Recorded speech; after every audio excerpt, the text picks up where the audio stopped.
বিসমিল্লাহির রহমানির রহিম। আসসালামু আলাইকুম ওয়া রাহমাতুল্লাহ।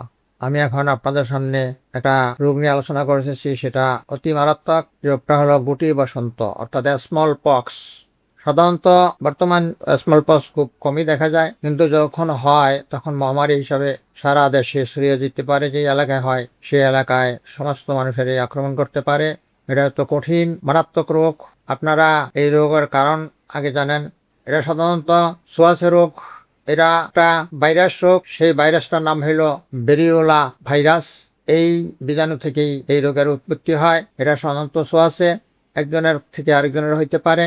এই রোগের লক্ষণ হলো, প্রথমে এটা সাধারণত দেহের ভিতরে 10 থেকে 25 দিন এরা গুপ্ত অবস্থায় থাকে। অনেক সময় দেখা যায় 10 থেকে 15 দিনের মধ্যে লক্ষণ প্রকাশ পায়। এর প্রথম লক্ষণ হলো, প্রথমে তার অল্প অল্প জ্বর আসবে এবং জ্বর 2-3 দিন থাকবে।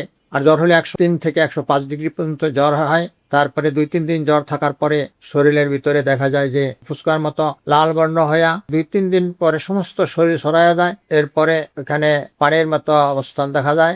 আবার ওইগুলি দেখা গেল পাকতে থাকে। পাকা মানে পুজ হয়ে যায়। পুজ হয়ে গেলে পরে আস্তে আস্তে জ্বর কমে যায় এবং পুজ ভিতরে গর্ত হয়ে যায়। পুজ থাকার পরে ওই গর্তে শেষ পর্যন্ত দেখা গেল যে যদি শুকায়ও যায়, তখন ওই গর্ত আর মিশে না, ওই গর্ত চিরদিনের জন্য থেকে যায়।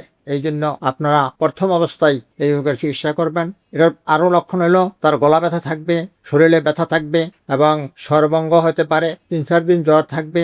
আর ফেসে অনেক সময় দেখা যায় যে গর্ত গর্ত হয়ে মানে বৃষ্টি দেখা যায়। এটা চিরদিনের জন্যই থেকে যায়। এটার মেন লক্ষণ হলো এটাই। আর আপনারা এগুলির জন্য চিকিৎসার ব্যবস্থা করবেন। তাহলে আর ওই পুজ হওয়ার আগেই চিকিৎসা করলে পুজ হতে পারবে না। আমাদের হোমিওপ্যাথিক এগুলি ভালো ওষুধ আছে। এই ওষুধ সেবন করলে অল্পতেই আপনারা আরোগ্য লাভ করবেন। আপনারা আমার কাছে পরামর্শ চাইলে আমি ইনশাল্লাহ পরামর্শ দেব এবং ওষুধেরও ব্যবস্থা করে দিব। হোমিওপ্যাথিক ভিত্তিতে আমরা চিকিৎসা করে থাকি।